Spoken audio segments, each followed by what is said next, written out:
बांग्लादेश के हालातों पर सर्वदलीय बैठक खत्म हो गई है। संसद भवन में ये बैठक चल रही थी। सर्वदलीय बैठक में कई बड़े नेता शामिल हुए थे।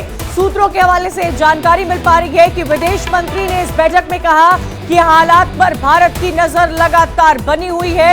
अल्पसंख्यकों की सुरक्षा सबसे पहले। 12,000 भारतीय फंसे हुए हैं।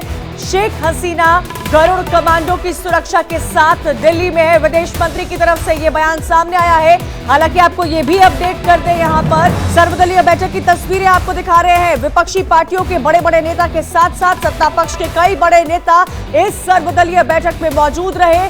बांग्लादेश में कल जो तख्ता पलट हुआ है उसके बाद से भारत के साथ साथ अंतर्राष्ट्रीय लेवल पर बांग्लादेश की चर्चा जोरों पर है। कल हमने आपको तस्वीर दिखाई थी जब शेख हसीना हिंडन एयरपोर्ट पर पहुंची थी। हालांकि ये जानकारी मिल पा रही है कि आज सुबह 9 बजे उनका विमान उड़ चुका है हिंडन से। लेकिन इन सब के बीच में सर्वदलीय बैठक हुई और ये सर्वदलीय बैठक की तस्वीर आपको दिखा रहे हैं, जहां पर राहुल गांधी के साथ साथ विपक्षी पार्टियों के नेताओं के साथ साथ सामने विदेश मंत्री एस जयशंकर, जेपी नड्डा, राजनाथ सिंह आप सभी को देख पा रहे हैं। बड़ा डेलीगेशन सत्ता पक्ष विपक्ष का इन तस्वीरों में देखने को मिल रहा है। ज्यादा जानकारी के साथ सीधा रुख करते हैं। नवीन और आयुषी हमारे संवाददाता लगातार इस खबरों पर बने हुए हैं। नवीन, क्या इनपुट्स मिल पा रहे हैं? सर्वदलीय बैठक खत्म हो गई है, क्या कोई बयान औपचारिक तौर पर सामने निकल कर आ रहा है? देखिए, अभी तक सर्वदलीय बैठक खत्म होने के बाद कोई औपचारिक बयान तो नहीं आया है, लेकिन सोर्सेस इस बात की जानकारी दे रहे हैं कि शेख हसीना गरुड़ कमांडो की निगरानी। आऊंगी नवीन आपके पास, लेकिन ये तस्वीर आपको दिखा रहे हैं, इस तस्वीर को देखिए। और ये तस्वीर बहुत अहम है क्योंकि जो हालात इस वक्त बांग्लादेश में बने हुए हैं, बांग्लादेश की आर्मी ने इस वक्त बांग्लादेश पर टेक ओवर कर लिया है। शेख हसीना ने कल इस्तीफा दे दिया अपने पद से और कल वो बांग्लादेश छोड़कर वहां से जा चुकी है। भारत पहुंची थी, हिंडन पहुंची थी। खबर आ रही है कि 9 बजे हिंडन से भी उनका विमान जा चुका है। रजत राकेश टंडन हमारे साथ जुड़े हुए हैं। रजत, बहुत बड़ी खबर है बांग्लादेश पर, देश भर की दुनिया भर की निगाहें टिकी हुई है। सर्वदलीय बैठक खत्म हो चुकी है, क्या इनपुट्स मिल पा रहे हैं रजत?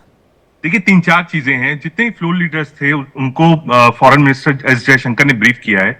ब्रीफिंग में पहली बात यह है कि 12,000 भारतीय हैं, जिसमें ऑफिसर्स भी हैं, काम करने वाले भी हैं और यहाँ के लोकलाइट्स भी हैं, जो कि इस समय बांग्लादेश में उनको रेस्क्यू करना है, उनको वापस लाना है। 12,000 लोग वहां पर, जो आंकड़ा विदेश मंत्रालय के पास है वो 12,000 का है।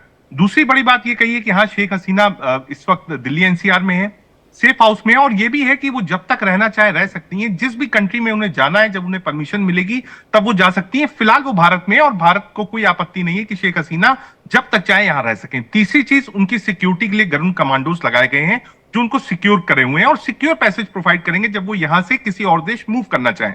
तो फिलहाल ये 3 चीजें एस जयशंकर ने कही और माना ही जा रहा है कि फ्लोर ऑफ द हाउस, क्योंकि हाउस भी एक्शन में है, फ्लोर ऑफ द हाउस भी यही बात एस जयशंकर ब्रीफ कर सकते हैं दोनों सदन में।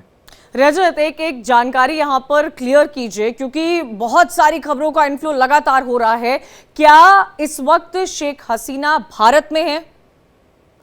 बिल्कुल, शेख हसीना भारत में है, भारत के सेफ हाउस में है, गरुड़ कमांडोज की सिक्योरिटी में है। बिल्कुल, एस जयशंकर ने अगर सूत्रों की माने तो यही ब्रीफ किया है कि फिलहाल शेख हसीना यहीं पे है, गरुड़ कमांडोज उनके ऊपर लगाए गए हैं जो कि उनको सिक्योरिटी प्रोवाइड कर रहे हैं। और ये भी कहा गया है कि कोई वो नहीं है कि आप आज ही चली जाइए या कल चली जाइए।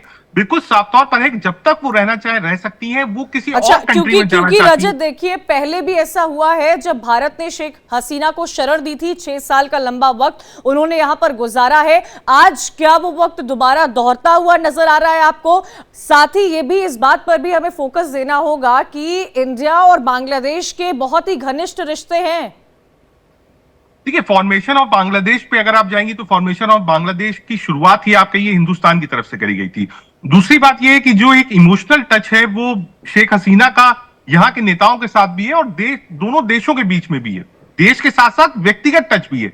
और तीसरी बात, शेख हसीना की जो बेटी है वो दिल्ली बेस्ड ही है, डब्ल्यूएचओ में काम करती है, पूरा एशिया रीजन देखती है, तो इसलिए बेटी यहाँ पर है। बेटा जो जानकारी उस हिसाब से लंदन में है, वो लंदन जाना चाहती थी। अमेरिका में भी उनके रिश्तेदार हैं, वो अपनी बहन के साथ कंपनी कर रही हैं। तो ऐसे में भारत ने एक फर्ज अपना निभाया है कि स्टैंडर्ड थी, आई, बाकायदा उनको स्कॉट कर यहाँ तक लाया गया, सेफ हाउस में रखा गया। जब तक रहना चाहे हिंदुस्तान में रह सकती हैं, जिस कंट्री जाना चाहे, जब वो उनकी व्यवस्था वहां की हो जाए, वहां से उनको नॉट मिल जाए तो वो मूव कर सकती है। अच्छा, एक बात बताइए रजत, ये भी जानकारी मिल पा रही है कि राहुल गांधी के भी अपने सवाल थे, उनकी भी मुलाकात एस जयशंकर से हुई थी। क्या कुछ सवाल के बारे में कोई इंफॉर्मेशन मिल पाई है आपको रजत?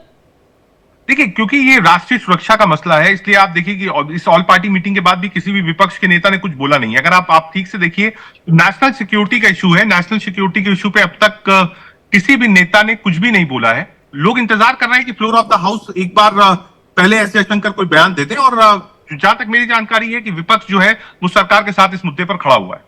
बिल्कुल, क्योंकि ममता बनर्जी का भी इसको लेकर रजत बयान सामने आया था। रजत, एक और बात यहां समझने की जरूरत है, जो बांग्लादेश में हमने तस्वीरें देखी है, जो जुलाई अगर 2022 के बाद श्रीलंका की तस्वीरें आपको याद होंगी, आपने देखा होगा कैसे गोटबाया राजपक्षे को अपना देश छोड़ना पड़ा था। वहां पर इकोनॉमिक क्राइसिस हुआ था रजत श्रीलंका में, बांग्लादेश में पॉलिटिकल क्राइसिस हुआ है। हमारी नेबरिंग कंट्रीज के जो हालात ये बने थे, ये भी कहीं ना कहीं एक चिंता का विषय बने हुए हैं रजत।